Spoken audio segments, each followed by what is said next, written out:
Mesdames et messieurs, bonjour, je suis ravi de vous retrouver. L'émission s'appelle Écho de Paris et c'est sur Vox Africa. Vous avez des questions, vous souhaitez passer dans cette émission, vous êtes en Afrique, vous êtes de passage à Paris, vous êtes de la diaspora, vous faites des choses magnifiques, surtout n'hésitez pas à me contacter. Vous m'écrivez france@voxafrica.com et on se retrouve dans quelques instants. Restez accrochés avec mon invité d'aujourd'hui, c'est Adeline Nitedem. Heureusement que Francis Olilo il est venu pour combler ce manque pour tous ces élèves qui voudraient, ces futurs coiffeurs qui voudraient un jour exercer leur métier correctement. Alors, je suis Francis Olilo, directeur de l'école Olilo Paris. Quand on vient dans cette école, on trouve vraiment ce qu'on vient chercher. Tous les entrepreneurs, des artisans, que ce soit que vous soyez au niveau de la restauration, que vous soyez au niveau de la beauté, tout ce que vous voulez. Il y a une synergie à créer en fait. Je vous donne un rendez-vous tous les mois sur Écho de Paris, sur Vox Africa.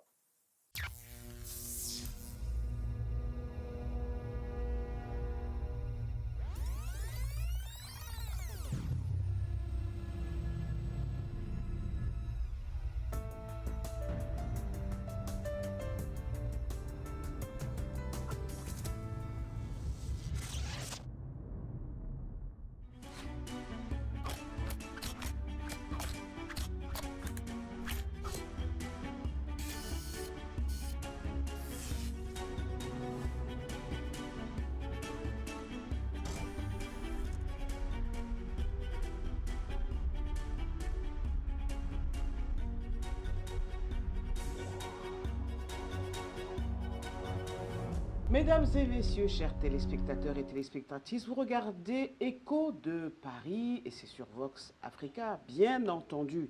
Alors aujourd'hui, je vous propose de parler du bonheur. Il est où le bonheur? Il est où votre bonheur? Pas là où vous le pensez. Et nous allons en parler avec mon invité aujourd'hui dans cette émission qui lui est consacrée à elle toute seule. Elle s'appelle Adeline Nitedem. Bonjour Adeline. Bonjour Eugénie. Comment tu vas? Ça va très bien. Et toi? Ça va très bien. Parfait. Bon, alors tu arrives de Londres Oui, c'est ça. et ça s'est bien passé le voyage? Très très bien. Oui. Alors à l'heure où nous tournons l'émission, la France est en grève, n'est-ce pas? Il n'y a pas de transport, les Français sont fâchés. Nous aussi, en fait, nous on est solidaires. On est solidaires parce que c'est un grand enjeu. Il est question des retraites, de notre avenir et je pense qu'en fait, on va en parler avec toi Adeline. Alors, est-ce que tu pourrais te présenter? Je suis Adeline Nitedem, coach en transformation.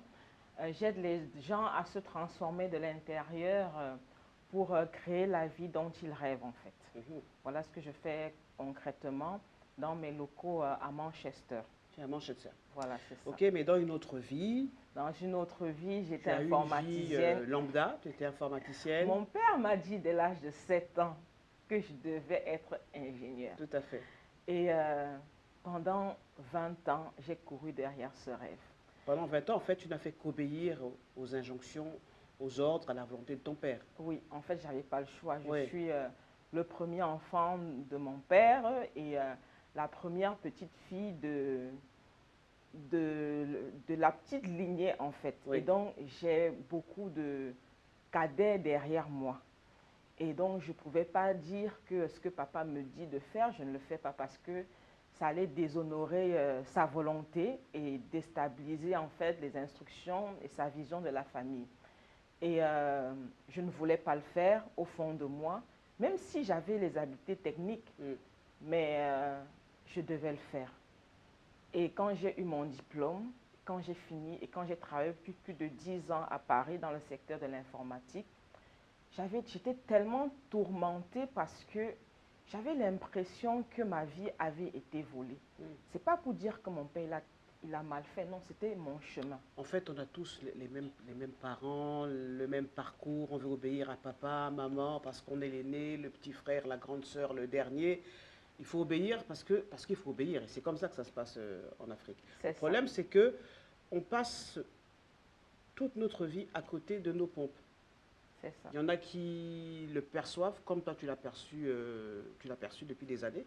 Et puis il y en a qui ne le savent pas, en fait, qui ne peuvent pas expliquer pourquoi finalement, ils ne sont pas si heureux que ça. C'est ça. Et voilà. Donc restez avec nous, hein. Restez avec nous, chers téléspectateurs. Je vais profiter de cette émission pour saluer les personnes qui nous regardent.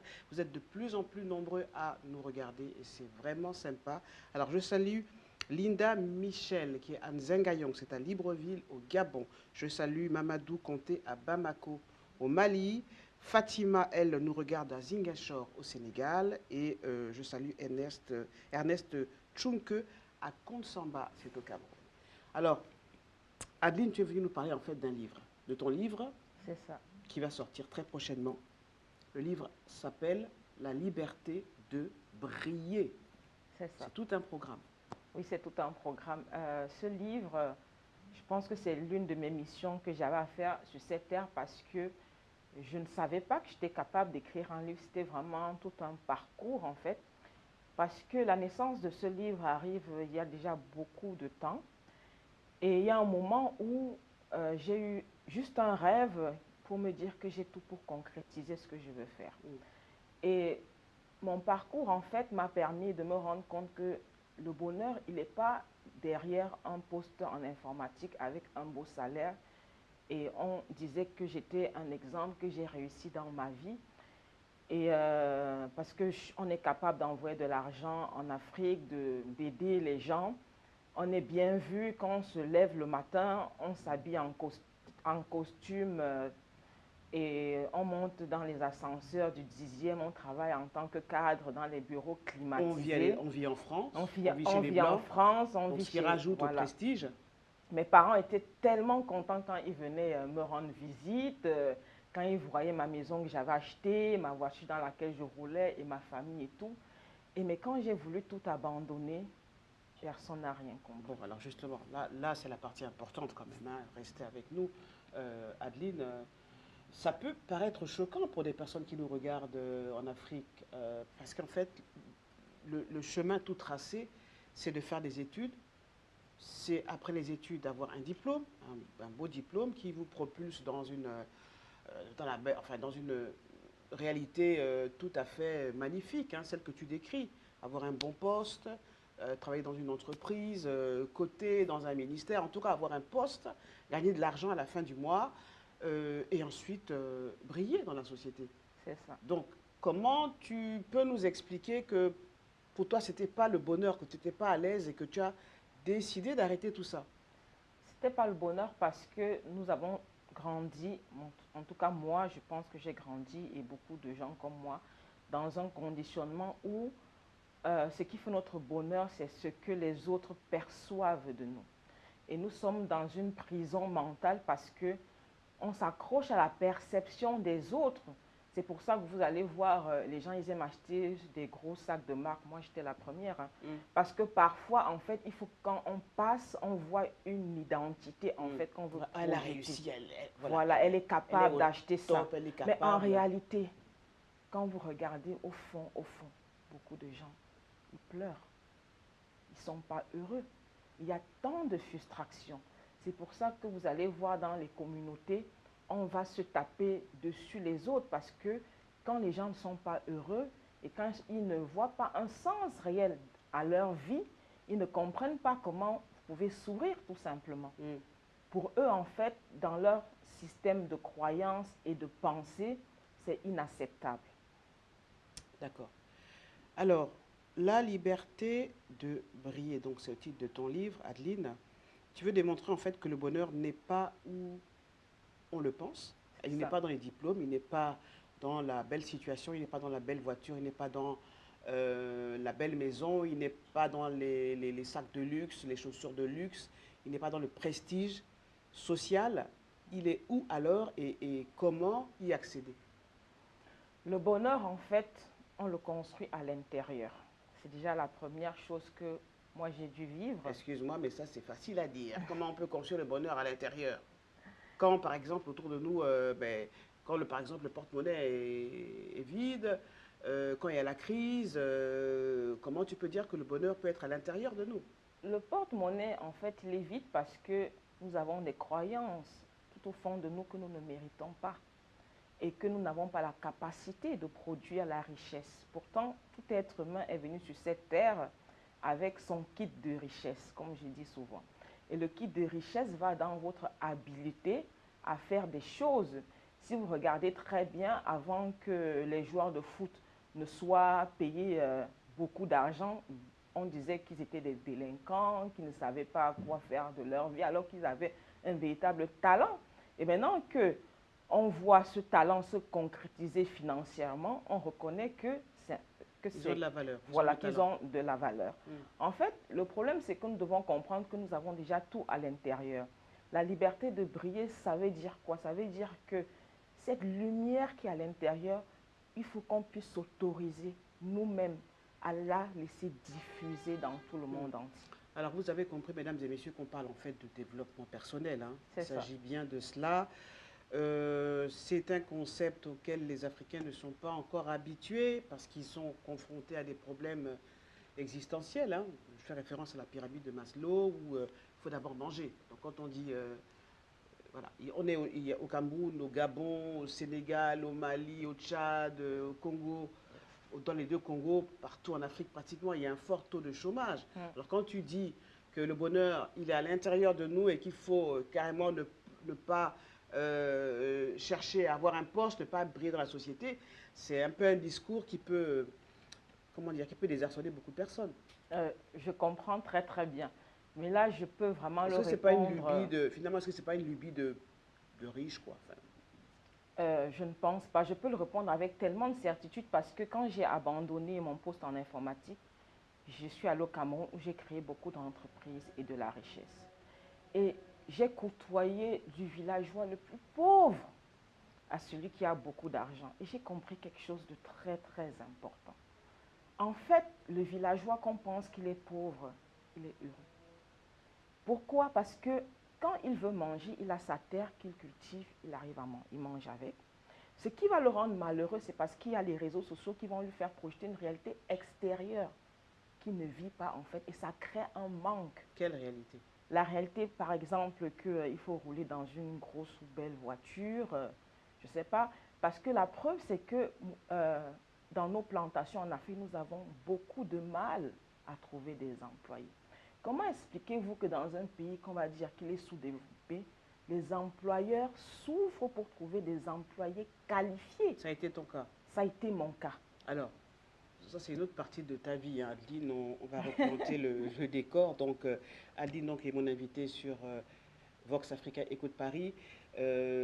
Dans une ancienne vie, elle a été dans le domaine informatique, elle a mené une vie tout à fait normale, une vie sociale tout à fait normale, elle a bien réussi ses études, elle a brillé. Alors c'était en France, et puis à un moment, tu étais fatigué, lasse de cette vie-là, lasse de ne pas voir tes enfants, lasse de ne pas pouvoir profiter de la vie, en fait. Tu passais, et ça c'est le cas de beaucoup de personnes, en fait. Oui. On paye un loyer, mais en fait, on passe très peu de temps chez nous, on ne voit pas nos enfants, on ne profite pas de la vie. Et toi, tu as dit, stop, j'arrête tout, je repars au Cameroun. Et quand tu vas au Cameroun avec des rêves, des ambitions, l'envie d'être au service de tes compatriotes, tu te rends compte que ça coince. Tu cherches à employer des Camerounais, mais ça coince. Pourquoi? Ça coince en fait parce que j'ai compris quelque chose de très important. C'est ce qui m'amène à écrire ce livre et à faire dans le développement personnel maintenant. Alors, je suis en train de chercher sur mon travailler. téléphone le livre que tu m'as téléchargé. Ok. Oui, vas-y. Donc, ça coince. Pourquoi? Parce qu'on a fait miroiter la vision de la réussite comme une vision matérielle. Même si le matériel est quelque chose de très, très bien. Oui. C'est le matériel, moi, j'aime l'argent. I love money. Elle aime l'argent. J'aime l'argent. J'aime l'argent aussi. Mais l'argent, en fait, nous devons comprendre que nous devons savoir créer l'argent. Parce que ce qui se passe maintenant, c'est créer de la richesse. Ce qui se passe, en fait, quand on recrute une personne, il arrive dans votre entreprise. La première chose, c'est qu'il veut avoir tout de suite. Il n'est pas formé. Il va trouver que vous faites beaucoup d'argent et qu'il a toujours, il y a une mentalité que est-ce qu'on peut prendre quelque chose dans la caisse, est-ce qu'on peut dérober, et c'est ce paradigme-là, parce qu'on veut avoir tout maintenant pour paraître, en fait, maintenant, on ne veut rien construire, en fait. Et avec cette façon de penser, c'est ça qui nous freine en Afrique. On nous a fait comprendre que notre continent était riche et qu'on avait des matières premières dans le sous-sol. Et c'est pour ça que les gens souffrent. Et les gens disent que c'est ceux qui sont en haut qui volent de l'argent. Qu'on a des dictateurs qui sont corrompus. Bon, moi, Là, tu penses que le problème il est ailleurs? non, je pense très fermement que le problème, il est dans notre mentalité. Parce qu'on n'a pas compris que la richesse n'est pas la matière. La richesse est à l'intérieur. C'est notre capacité à travailler ensemble pour transformer cette matière ou bien pour faire éclore de nouvelles idées pour que la société puisse émerger. C'est ça la richesse. Si nous sommes un peuple où on n'arrive pas à avoir une cohésion, on n'arrive pas à faire des choses ensemble, quel que soit le milliard qui va tomber, on ne pourra rien faire avec. Et la richesse se bâtit en premier lieu en partant dans la connaissance de soi, la connaissance de qui nous sommes réellement, quelles sont nos capacités. Adeline, ce n'est pas gagné parce que déjà au niveau de la famille, notre potentiel, notre valeur intrinsèque n'est pas reconnue. Pareil à l'école, en fait, on nous fait avaler plein de choses qu'il faut apprendre par cœur, sans parfois même prendre conscience de ce qu'on dit. On fait parfois de nous des perroquets, et puis ensuite on a un diplôme, et la seule chose dont on a envie, c'est d'avoir un travail pour pouvoir bénéficier, profiter justement de ce diplôme en fait. Effectivement. Et toi, tu dis, tout à l'heure on parlera des solutions, hein, de ce que tu préconises, on parlera davantage aussi de ton livre. On va lire un extrait. Toi, tu dis en fait que... enfin, moi, je dis qu'en fait, c'est pas gagné, en fait. C'est pas gagné, mais en fait, il y a une façon de voir. Je pense que de plus en plus, les gens se rendent compte de ce qu'ils ressentent. Ils sentent bien qu'ils ne sont pas heureux, en fait. Et quand on parlait, en fait, effectivement... Tu as le sentiment que les gens ne sont pas heureux? Déjà, quand je travaille en informatique, 90% de mes collègues n'avaient pas envie de venir au travail. Chaque vendredi, ça c'est pas là, on ne parle pas des noirs, on parle des blancs et de tout le monde mélangé. Chaque vendredi, pour te dire, on jouait au loto parce qu'on se dit que si on gagne des millions, le lundi, on ne venait pas au travail. Oui. Donc c'était vraiment une mentalité dans laquelle enfin, une façon de penser. En fait, ce n'est pas propre aux Africains, c'est propre en fait finalement à tout le monde. À tout le monde, oui, je pense. Je pense qu'il y a un bouleversement qui est en train de se mettre et qu'il faut juste avoir le courage de reconnaître, de comprendre déjà sa valeur. Parce qu'en fait, quand on parlait tout à l'heure du problème dans la famille, parce que la famille, par exemple, vous met au centre et ne vous valorise pas. Moi, je peux vous dire, c'est tellement vrai parce que j'en ai fait les frais. Quand vous réussissez, votre famille dit, mais on ne te reconnaît pas. On ne comprend pas que tu puisses connaître ça. Comment tu as fait pour savoir ça? Mais tu es avec nous. Voilà. En fait, tout simplement, c'est parce qu'on n'a pas compris que tout va de l'intérieur. L'intérieur, c'est quoi? Qui nous sommes? Bonne question. L'intérieur, c'est quoi? L'intérieur, c'est quoi? Qui nous sommes? Quelles sont nos pensées? Quelle est notre identité? Ça, c'est d'abord très important. Parce que souvent, on veut changer des choses à l'extérieur, pensant que ça va se changer, mais ça ne marche pas parce que notre identité, on ne peut pas la fuir. Qui nous sommes? Quelles sont nos croyances? Si par exemple, nous pensons que nous n'avons pas droit à la richesse, ou bien qu'elle est pour les autres, ou bien qu'il faut voler pour avoir, ou bien c'est d'autres gens qui n'ont pas, quel que soit le million de dollars que vous avez, vous n'aurez pas cet argent.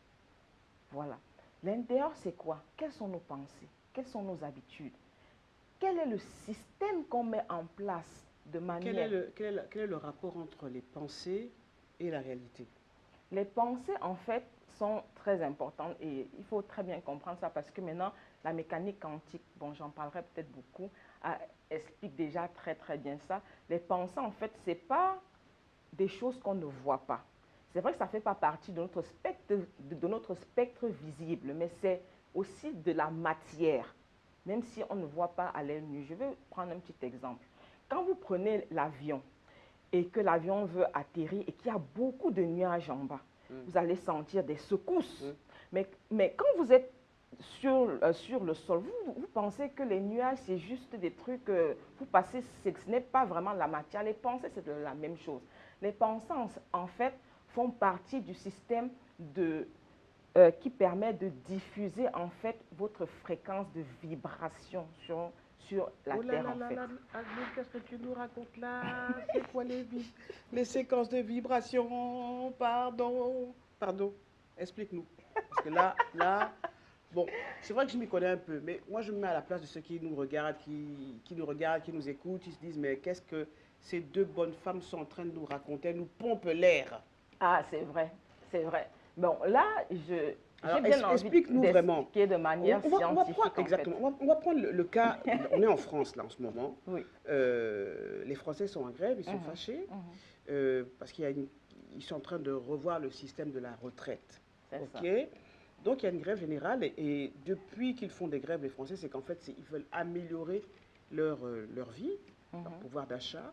Ils estiment que ils se lèvent tôt le matin, ils font ce qu'il faut, ils font ce qu'il faut faire. Malheureusement, ils ne vivent pas vraiment de leur salaire. Oui, Ils veulent changer les choses, ils accusent, ben, un peu comme partout en Afrique, un peu partout dans le monde, les politiques d'être responsables de la situation actuelle. Alors, effectivement. est-ce que ces Français qui revendiquent le fait d'avoir droit à une retraite méritée sont dans le faux? Explique-nous. Je pense ils ont oublié quelque chose, c'est que les cartes ont changé en fait. Quelle Quand, carte? à l'époque, quand on faisait le système des retraites, nous étions dans un système de croissance. Ce qu'ils ne comprennent pas, c'est que l'argent qu'on enlève sur votre salaire aujourd'hui, c'est pour payer les retraités d'aujourd'hui. Ce n'est pas pour attendre 40 ans quand vous allez aller à la retraite. Mm. Le problème qui se passe, c'est quoi? Nous faisons face à une révolution. Le problème qui se passe, c'est quoi? Nous faisons face, la révolution industrielle, elle est terminée. Et c'est cette phase-là qui a fait qu'on avait beaucoup d'emplois. Maintenant, nous sommes dans la révolution numérique, le moment de l'immatériel. Et cet immatériel-là, c'est une chance énorme pour l'Afrique. Je parle parce que nous sommes sur Vox Africa, que nous ne nous rendons même pas compte. Parce que tout le monde a la possibilité aujourd'hui de faire de l'argent. Non, tout le monde a la possibilité d'aller sur Facebook, hein, de faire des lives, de... Ça, oui, alors dis-nous en quoi la révolution numérique nous améliore notre vie et nous permet d'être plus heureux et d'avoir accès à la richesse. D'accord. Je veux déjà finir la première introduction déjà sur l'immatériel, où est-ce que ça crée un malaise dans la société. Parce que maintenant que l'industrie, il y avait une grosse base d'emploi, avec l'immatériel maintenant, moi je sors du domaine de l'informatique, il y a des applications qui embauchaient 20 personnes, moi j'étais seule à gérer et c'était automatique. Dès qu'on a programmé, les flux de données vont ici, c'est des machines. Imagine ces 20 personnes, ils partent où? Mais ça fait encore plus peur justement, parce que si les machines prennent la place des humains, il n'y aura plus de travail. Donc s'il n'y a plus de travail, il n'y a plus d'argent. On est bien d'accord? Non, on n'est pas d'accord. Parce que dans l'univers, dans le monde, il n'y a jamais un problème qui vient sans solution. Ok. Ça veut dire quoi? Le moment maintenant, ça veut dire quand il y a des machines qui prennent la place des humains, ça veut dire que les humains, ils doivent servir à autre chose. Il y a une autre façon de créer de la richesse en utilisant leur créativité. Et vous allez voir que maintenant, ce qui serait le plus important pour les enfants, c'est plus de compter, mais c'est de savoir développer leur imaginaire, comprendre qui ils sont, comprendre leur propre conscience pour pouvoir créer simplement. Parce que tout ce qui est sur cette terre, ce plateau-là, Oui, ça va de je suis d'accord l'imaginaire. avec toi, Adil, mais on est encore dans... Là, on est un peu... Je ne sais pas si on est... Ce que tu dis, on a l'impression qu'on est dans le monde... Dans la science-fiction, dans le monde des bisounours. On est un peu entre les deux. Qu'est-ce que tu veux que des parents en Afrique, au Cameroun, au fin fond du village du Gabon, j'ai dit en Inde, oui, des Africains en Inde, qu'est-ce que tu veux qu'ils comprennent à ce que tu dis? Est-ce que c'est pas une, comment dire, est-ce que tu n'es pas trop en avance justement sur le temps en fait? Est-ce que ça va pas trop vite? Je pense que, justement pour l'Afrique, je pense que je suis en avance sur mon temps, mais je pense qu'il faut prendre cette avance pour pouvoir inspirer les autres, pour pouvoir penser les nouveaux programmes qu'on doit mettre en place pour réveiller nos enfants, pour que l'Afrique se lève dignement. Parce qu'il il faut qu'on arrête de faire que les enfants récitent à l'école.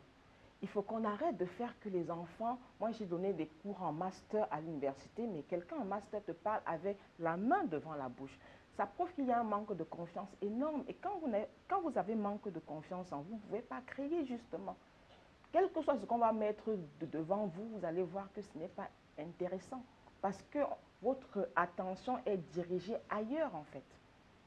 Et donc, il est important, en fait, d'avoir déjà, de penser, de comprendre déjà comment les choses fonctionnent pour anticiper sur tous les changements qui sont en train d'arriver. Parce que d'ici 10 ans, ça ne sera plus le cas, en fait. Parce que vous pensez que quand vous prenez l'aéroport, maintenant, les policiers, ils sont où? Parce que les portiques sont automatiques, tu passes le passeport et tu passes. Tous ces emplois, les économies sont formelles. C'est pour ça que le gouvernement, il veut bien écouter, mais il va faire comment? Tu parles du gouvernement ici en France Partout, partout, parce que, surtout ici en France, parce qu'en Afrique, on n'a pas beaucoup développé l'industrie, et je pense que ça reste même une chance. Mais ici où l'industrie a été vraiment développée, comment vont faire comment un système qui était bâti sur un système de croissance, maintenant il décroît. On est dans la phase de la décroissance. Voilà, là on est dans la phase de la décroissance. Les mêmes règles ne peuvent plus s'appliquer. Alors comment nous, en tant qu'Africains, on peut tirer notre épingle du jeu, qu'on soit ici ou en Afrique? En tant qu'Africain, comment peut-on tirer notre épingle du jeu? C'est déjà la première chose. Déjà, décider nous-mêmes ce que nous avons envie de réaliser dans notre vie. La première chose. Parce que je veux bien qu'on dise, oui, je vais aller changer l'Afrique, mais tu ne peux pas changer l'Afrique si toi-même, tu ne peux pas changer ta propre vie. Donne-moi des exemples précis basés sur ta propre expérience. Bon, les exemples précis, en fait, basés sur ma propre expérience. Moi, par exemple, j'ai déjà changé de vie 3 fois. Parce que, en fait, moi, je suis convaincue que nous sommes sur cette terre pour expérimenter. On est sur cette terre pas pour payer des factures. C'est ce que voilà, tu es en train de vouloir dire. Voilà, on n'est pas là pour payer des factures. On est là pour faire quoi? On est là pour être heureux? On est là pour être heureux. On est là pour exprimer le bonheur. Mais comment va-t-on exprimer ce bonheur? Comment va-t-on exprimer ce bonheur au quotidien? En faisant ce qu'on aime faire. Quand on fait ce qu'on aime faire, quel que soit ce qu'on veut faire, est-ce qu'on se connecte à notre essence? Est-ce qu'on aime? Quelle est l'émotion qu'on ressent? Quand on ressent une émotion vraiment d'amour, on travaille plus que les autres. On n'a même plus de travail. Des femmes, mes oreilles sifflent. J'entends des femmes dire, est-ce qu'on mange l'amour? Comme on dit, est-ce qu'on mange l'amour? C'est parce que c'est l'ancien paradigme. Parce que il y a 2 formes de paradigme, en fait. Le paradigme de victime. Parce que le paradigme de victime, c'est un paradigme où c'est les autres qui doivent faire quelque chose pour nous. Nous, on doit se plaindre, on n'y peut rien, c'est la compétition, il faut faire mieux que l'autre. Maintenant, si on entre dans le paradigme que nous sommes responsables de notre propre vie et qu'on peut le créer comme il le veut, c'est un paradigme. Un paradigme, c'est un modèle, un mécanisme de pensée. Oui. Voilà. Et en implémentant ce mécanisme de pensée, tout se met autour de soi. Donc, tu es en train de dire que les personnes qui sont actuellement au chômage dans les pays africains, il faut juste qu'elles fassent quoi? Qu'elles s'aiment? Qu'elles trouvent déjà ce qu'elles aiment faire.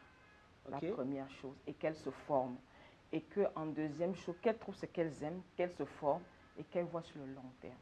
Et qu'elles pensent en termes de service. D'accord. Mais en attendant, qu'est-ce qui se passe entre trouver sa voie, se former et le long terme? Qu'est-ce qui se passe? Il faut bien... Oui, on peut prendre un petit boulot pour manger le temps, ça n'empêche pas. Le temps que de trouver sa voie, parce que ça prend un certain temps. Ça, s'il faut pas, surtout qu'on est déjà dans un engrenage, il y a un certain temps que ça peut prendre. Mais le problème est que souvent, on prend un boulot temporaire qui devient définitif. Et là, on accumule des frustrations. Parce que parfois, on n'a pas le choix, parce qu'il faut payer les factures, parce qu'on devient responsable, on a une famille. Vous savez, tu sais qu'en Afrique, la famille, ce n'est pas une famille nucléaire, c'est la grande famille, il faut s'occuper de tout le monde. Comment sortir de là? En fait, j'ai l'impression que si on en reste là, si on reste dans cette situation, c'est parce qu'on n'a pas le choix finalement, parce qu'on est le soutien de beaucoup de personnes. Et que si on enlève notre corps, comme on dit, si on se détache de ça, ben tout s'écroule en fait. Je pense qu'on a toujours le choix. Moi, je peux l'expérimenter parce que quand je suis partie du Cameroun avec nos sociétés qui avaient fait faillite, on a perdu plus de 100 000 € dans les investissements. Je suis repartie de zéro. Et après 2 ans, après 1 an et demi, 2 ans, je suis sur pied. Parce que c'est un mécanisme de pensée, en fait, à mettre en place. Et quand on met ce mécanisme en place, il y a des résultats. Mais dis-moi. Alors, j'en profite pour demander aux téléspectateurs et téléspectatrices de nous écrire. Hein, si vous avez des questions à nous poser, si vous souhaitez réagir à l'actualité, être invité, ben vous écrivez france@voxafrica.com. Qu'est-ce que pense ton père justement de ce changement en toi? Mon père, en fait, il me découvre. Il n'est pas fâché? Non, il n'est pas fâché, il me découvre. Parce qu'il me trouve déjà plus épanouie, En fait, il découvre qu'il ne connaissait pas sa fille. Parce que les aptitudes que je développe maintenant et le bonheur que j'ai sur tous les plans, je ne l'aurais jamais eu si je restais devant mon ordinateur. Le problème, c'est qu'on a peur de prendre des risques. On a peur d'échouer parce qu'on nous a dit que l'échec était dur. Quand j'ai tout perdu il y a 2 ans, quand je partais jusqu'à moi, et ma mère était en larmes, et moi, je rigolais. Elle me dit, tu vas faire comme avec 4 ans. Je dis que, mais comment je vais faire? Moi, je suis quelqu'un, je sais que, je connais ma vision, je sais ce que j'ai envie de faire. Et il n'y a rien qui va m'arrêter. Et j'ai compris que finalement, quand j'ai côtoyé mes mentors, j'ai compris qu'en fait, tout le monde échoue. C'est parce que parfois on pense que l'échec que c'est la catastrophe. Adeline Nittendem est mon invitée. Écho de Paris, c'est sur Vox Africa, bien entendu. Alors on va lire un extrait de ton livre, La liberté de briller. Sur les traces de mon père, donc ça c'est l'introduction. Lily, prends ta douche, on va sortir. Cette simple phrase prononcée par mon père a fait de moi la personne que je suis devenue aujourd'hui. J'avais 7 ans à cet instant et comme tous les enfants de mon âge, j'étais heureuse de passer du temps avec mon père. Je me voyais déjà me balader une glace à la main tout en m'amusant, mais un tout autre programme était prévu pour moi. Me voilà donc assise dans le bureau de mon père à Polytechnique. La journée passe et je le vois encadrer les élèves en école d'ingénieur et en doctorat. Qu'est-ce que je fais ici? Cette question tourne en boucle dans mon esprit. Je serais bien mieux au parc. J'adore cette introduction parce qu'en fait, tu nous plantes dans le décor. Tu es petite fille et tu suis les traces de ton père en fait. C'est ça. Tu fais ce qu'il te dit de faire. C'est ça. Et alors, raconte-nous la suite. Donc, tout à coup, mon père s'approche de moi et me dit, tu seras ingénieur, ma fille, tu travailleras dans des grands groupes, tu gagneras beaucoup d'argent, comme mes étudiants, et tu seras heureuse. Sauf que je n'étais pas heureuse. Sauf que tu n'étais pas heureuse, en fait. Tu n'étais pas heureuse, on l'a compris. Alors, ton père, depuis que tu as changé, en fait, il dit qu'il te découvre. Oui, il dit qu'il me découvre. Ok. Qu'est-ce que les gens qui vont lire ce livre, qu'est-ce que les personnes qui vont lire ce livre vont apprendre de fondamental? Comment avoir accès au bonheur? Et puis, est-ce que ce bonheur dont tu parles, il est accessible même pour celui qui est au chômage, en fait? Pour celui, celui qui est surtout au chômage, pour celui qui se cherche, celui qui est sur les bancs de l'école, celui qui travaille, celui qui est à la retraite. Ce bonheur, comment y avoir accès? Ce bonheur, il est accessible à tout le monde, ici et maintenant et tout de suite. C'est ce qu'il faut comprendre. Du moment où vous comprenez qui vous êtes réellement, vous n'avez pas besoin de quelqu'un pour être heureux, en fait. Parce que toute ma vie, en fait, pendant une grosse partie de ma vie, j'ai cru comprendre que j'attendais le bonheur des autres. J'attendais le bonheur de mon entourage. Mais je n'avais pas la force de Adeline, ressentir. tu es une femme. Je suis une femme. On attend le bonheur des autres, on attend d'être heureuse grâce à un homme, grâce aux enfants qu'on va lui faire, au fait qu'on soit une femme, qu'on soit une mère épanouie. C'est pas ça le bonheur aussi? Ça complète. Ça complète, c'est-à-dire? Ça complète parce que si on va sur cette prospective-là, est-ce que ça veut dire que ceux qui n'ont pas de mari et d'enfants doivent être des malheureux? Je pense pas. Je pense que chacun a ses choix de société. Je pense que nous devons sortir du moule où tout le monde doit être pareil. Chacun, nous devons nous assumer tel que nous sommes avec la situation que nous avons dans la société. Parce que beaucoup de gens sont dans l'esclavage ou bien l'esclavage d'un comportement. Beaucoup de gens restent dans des foyers parce qu'ils disent que s'ils sortent, ils seront célibataires. Beaucoup de femmes dépriment parce qu'elles n'arrivent pas à avoir d'enfants. Mais si elles sont nées pour ne pas avoir d'enfants, est-ce qu'elles doivent se suicider? Leur mission est peut-être ailleurs. À force de chercher quelque chose parce qu'on veut être dans les standards, ça nous rend malheureux. Moi, en partant de mon job, j'ai dit, je mets la croix au standard. C'est pour ça que j'ai remis tous mes diplômes à mon père. Quoi? Ah non, non, non, non. J'ai dit Tu as à remis mon tes père, diplômes à je ton suis père. très contente que tu m'as envoyé à l'école. Oui. Ce que Mais tu ce m'as sont tes donné, je diplômes, l'ai dans la... c'est un acquis. Oui, c'est dans C'est ma tête. important. Oui, mais pour moi, c'était tellement Donc, ça veut symbolique. dire en fait que, ça veut dire en fait, tu es en train de nous dire que il faut en fait, il faut même pas aller à l'école, c'est ça? Non, je ne dis pas qu'il ne faut pas aller à l'école. Je dis qu'il faut Pas faire des il études, faut faire ce qu'on pas avoir le aime. diplôme. Il faut en fait, nous devons cultiver quelque chose en fait, c'est l'habilité à orienter nos enfants. Ça, c'est vrai qu'il y a un vrai problème avec ça en Afrique. Parce que du moment où les enfants sont orientés dans une niche ou bien dans un secteur où ils ne s'épanouissent pas, où ils n'ont rien à donner, parce que ça, les formations viennent compléter. Quand on n'a rien à donner, on est vide, on ne peut pas être épanoui. Et on ne peut pas produire la richesse parce que l'idée est vide. Parce que ce que nous devons comprendre, c'est que quand un enfant arrive, on doit savoir, cet enfant-là, il est doué en quoi? Qu'est-ce qu'il est venu Mais sur cette terre faire? comment un parent fait pour savoir que mon enfant est doué dans tel ou tel domaine? Comment on fait? Quand vous observez votre enfant, vous allez le savoir. Quand on a 10 enfants, 5 enfants, 2, 3, et qui sont tous, comme on connaît nos enfants, hein, ils sont têtus, enfin ça c'est l'expression, hein, têtus, bêtes, ils ne comprennent rien, ils sont agités. Comment déceler chez nos enfants leur potentiel? Voilà, ça c'est une Ça veut très dire qu'il faut aussi bonne apprendre question. à être un parent, un bon parent. Exact, ça c'est une très très bonne question parce que beaucoup d'enfants très agités, ce sont des génies. Mais à force de leur dire, tu es têtu, tu es bête, tu ne comprends rien. Et finalement, est-ce que vous êtes d'accord avec ça? Et finalement, il produit le modèle que le parent a projeté. Parce que nous devons comprendre que toutes les paroles qu'un parent donne à son enfant, c'est ça qui crée la réalité de l'enfant. Moi, je fais une expérience, par exemple, j'ai mon fils aîné qui est, si on peut dire, agité. Il a quel âge?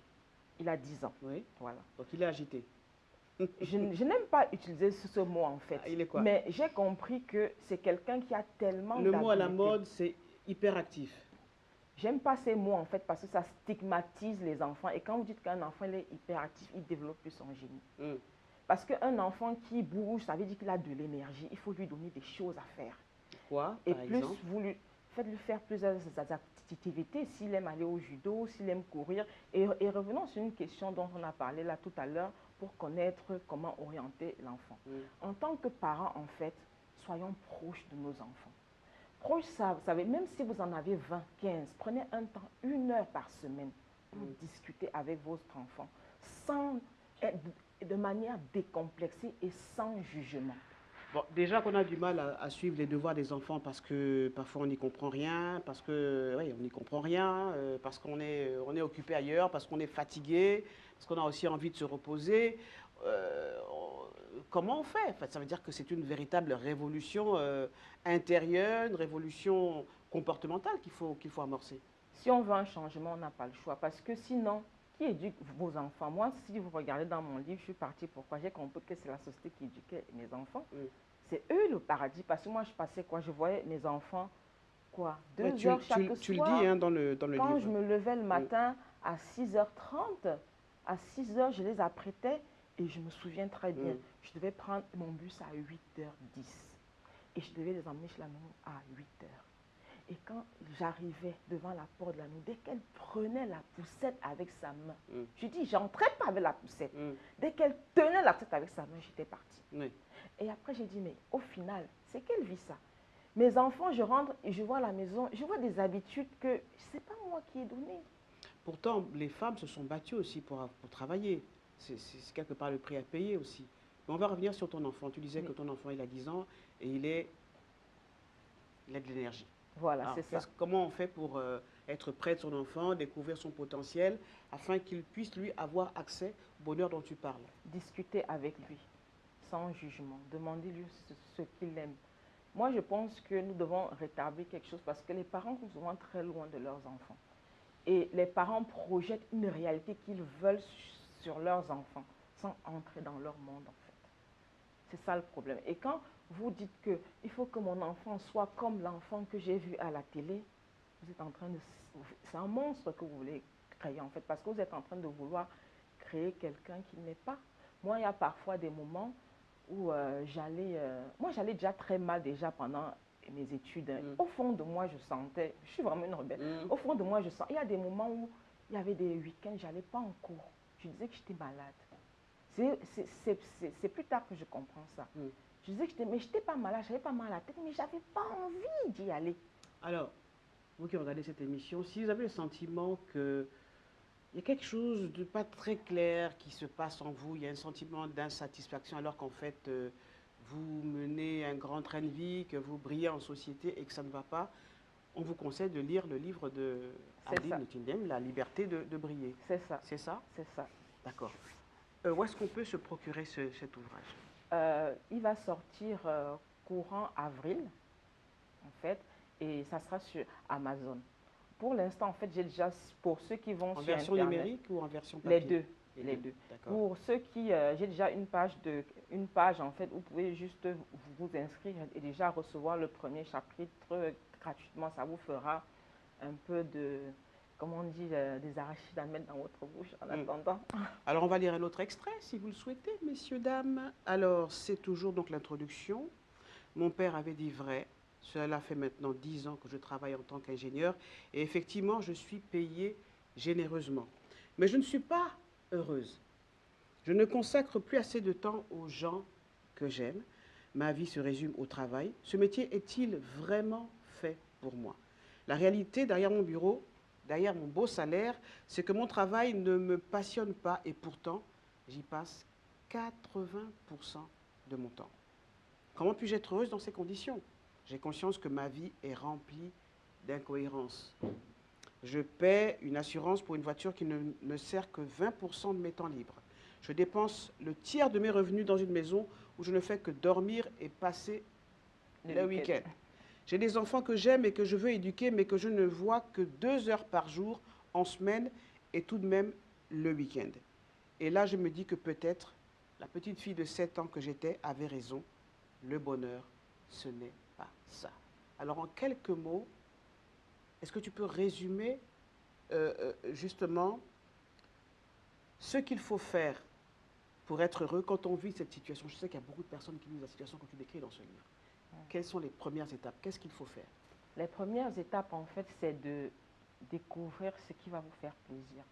Découvrir pourquoi vous êtes sur cette terre, parce que moi, je suis intimement convaincue, ça c'est ma croyance personnelle que je n'ai pas envie d'imposer aux spectateurs, mais je suis convaincue que si vous posez la question à l'intérieur, vous aurez la réponse. Tout le monde est venu sur cette terre, il a une mission, il a un cahier de charge, il sait ce qu'il est venu faire. On a tous un cahier de charge. Voilà, si vous vous écoutez, ça viendra. Le problème, c'est que parfois, nous sommes tellement loin de nous-mêmes. C'est ça le véritable problème. Nous avons tellement nourri nos pensées à l'extérieur, notre considération à l'extérieur, qu'on ne sait même plus qui nous sommes. Quelles sont nos véritables valeurs? Qu'est-ce qui va nous rendre heureux? Quand j'ai fait une remarque, en fait, beaucoup de clients, quand ils arrivent à mon bureau, quand je leur demande... Alors, peut-être qu'on ne l'a pas dit, hein, tu es coach en transformation. Oui, c'est ça. Qu'est-ce que vous voulez? Qu'est-ce que tu veux qu'est-ce que tu veux de ta vie? Qu'est-ce que tu vas te rendre heureux? 80% ne savent pas. Ils ne savent pas. Ils ne savent pas parce qu'on ne leur a pas appris. C'est une question qu'ils ne se sont jamais posée. Mais ils sentent juste qu'au fond d'eux, il y a un alignement qu'il n'y a pas. Et l'alignement, ils sont désalignés. Pourquoi? Parce qu'on croit que notre corps, que nous, ce qui va faire notre bonheur, c'est parce qu'on va porter de beaux habits. Mais si à l'intérieur de votre corps, votre esprit, il n'est pas aligné à qui vous êtes, il n'est pas en place, au bon endroit, il fait ce qu'il veut faire. Pourquoi je parle d'observer ce qu'on fait qui va nous donner de la joie? Parce que ce qui nous donne de la joie, ça nourrit notre âme. Quand on parle du mot travail vient du mot... Mais moi, je comprends ce que tu veux dire, Adeline, mais moi, est-ce que ça remplit mon porte-monnaie? Est-ce que ça remplit mon panier de la ménagère? C'est un processus, c'est un processus. Moi, si moi j'ai pu le faire, tout le monde peut le faire. Moi, j'ai 4 enfants, donc j'ai des charges. Voilà. C'est un processus, ce n'est pas quelque chose que vous allez dire, je vais le faire en 1 an, mais vous pouvez déjà le faire de manière parallèle. Donc, tu veux dire qu'en étant entré dans ce processus, voilà, avec tes enfants, avec ton époux, avec la vie que tu mènes, tu veux dire qu'il y a une différence énorme entre la Adeline qui était consultante en informatique et la Adeline aujourd'hui? Oh là là. Pour rien au monde, Tu reviendras en arrière. Je reviendrai en arrière parce que j'ai pu découvrir des choses en moi, Eugénie, que je n'aurais jamais imaginé il y a 10 ans. J'ai pu découvrir ma zone de génie, j'ai pu comprendre mon véritable pouvoir, mon véritable don, ce que je suis capable d'apporter sur cette terre. Et en écrivant ce livre, je pense que j'ai beaucoup dit à l'intérieur. Et je n'aurais pas compris tous ces aspects de moi-même si j'étais restée derrière mon poste à l'informatique. Derrière ton bureau. Voilà, c'est ça. La liberté de briller, c'est donc l'ouvrage de Adeline Nietendam, donc il sera disponible au mois d'avril. Adeline, merci d'être passée dans Écho de Paris. Mais avant de partir, il faudra subir le supplice de la Calebasse. Bon, il y a des questions à te poser. Je vais en choisir juste une, hein, pour ne pas t'embêter. Non, Alors, la question. Verte. A. Que te manque-t-il pour connaître un succès à l'international? Qu'est-ce qui me manque aujourd'hui? C'est une bonne question. Qu'est-ce qui te manque en fait? Puisque maintenant tu atteins le bonheur. Je pense que tout est en place. C'est un processus. Pour l'instant, je ne ressens pas le manque. Je pense que je suis sur un processus et que ça va se faire de manière incontournable. Du fond de mon cœur. Quand on est heureux, dis-moi, Adeline, comment on se sent à l'intérieur de soi? Quand on est heureux, on n'a pas besoin que les autres nous approuvent. Ce que je dis aujourd'hui, je suis sûre qu'il y a beaucoup de gens qui vont dire que mais qu'est-ce qu'elle raconte? Qu'est-ce qu'elle raconte? Mais je suis tellement alignée et tellement confiante et tellement d'accord au plus profond de moi que je m'en fous de ce que les autres vont penser. D'accord avec ma façon de penser, d'accord avec mes croyances. Alors, c'est bizarre qu'on a beaucoup parlé du bonheur, mais on n'a pas parlé de Dieu, tiens. Oui. Alors, quand on est heureux, est-ce qu'on a conscience que Dieu est avec nous, Dieu nous accompagne? Bon, Dieu, c'est un mot, en fait, qui est tellement générique pour moi que ça a beaucoup de connotations. Parce que derrière le mot Dieu, il y a le mot religion. Moi, je ne suis dans aucune religion. Voilà. Tu es dans aucune religion? Non, je ne suis dans aucune religion, mais je suis quelqu'un de très spirituel et je suis consciente que entre Eugénie et moi, nous sommes un. Je suis consciente que Eugénie et moi, on peut communiquer même si on ne se voit pas. Même si on n'est pas ensemble, je sais que nous sommes tous réunis. Donc, derrière le mot Dieu, en fait, je l'ai écrit dans mon livre et j'ai fait beaucoup de passages là-dessus. Mais il y a des gens qui vont grincer les dents, mais je veux dire, je suis tellement alignée avec ce que j'ai dit. J'ai dit dans mon livre concrètement, c'est une très belle question que tu me poses. La notion de Dieu nous a mis en arrière, en fait, nous a retenu en arrière quand on nous a fait comprendre que Dieu, il est à l'extérieur, il est au ciel. Les gens, ils regardent au ciel. Barbu, les gens, ils regardent au ciel et se disent qu'il y a Dieu. Mais moi, j'ai pris l'avion et mon fils me dit, mais maman, Dieu, il se dit, mais tu as pris l'avion, est-ce que tu as vu Dieu? Il avait quelle couleur? Dieu. Et quand on construit un Dieu à l'extérieur, quand on construit Dieu à l'extérieur, il n'y a plus rien à l'intérieur. Et du coup, on construit une barrière entre Dieu et nous. Et dans Dieu, en fait, c'est un mot très religieux. D'autres gens, Dieu, en fait, dans la religion, c'est ce que dans la mécanique quantique, on appelle la source, la conscience, l'énergie. Voilà, parce que c'est cette chose-là qui est dans cette table, même si on voit qu'elle est inerte, mais elle est à l'intérieur. Voilà, elle vibre, en fait. Elle est faite à partir de la même chose que nous sommes faites et que nous pouvons même communiquer avec cette table. La liberté de briller, c'est donc le livre que je vous recommande de vous procurer, un livre écrit par Adeline Nietendam, qui était donc mon invitée aujourd'hui, Écho de Paris, sur Vox Africa, bien entendu. Vous avez des questions, vous souhaitez passer dans cette émission, vous êtes en Afrique, vous êtes de passage à Paris, vous êtes de la diaspora, vous faites des choses magnifiques, surtout n'hésitez pas à me contacter. Vous m'écrivez france@voxafrica.com. J'aurai plaisir à vous retrouver très prochainement pour un nouveau numéro. D'ici là, portez-vous bien.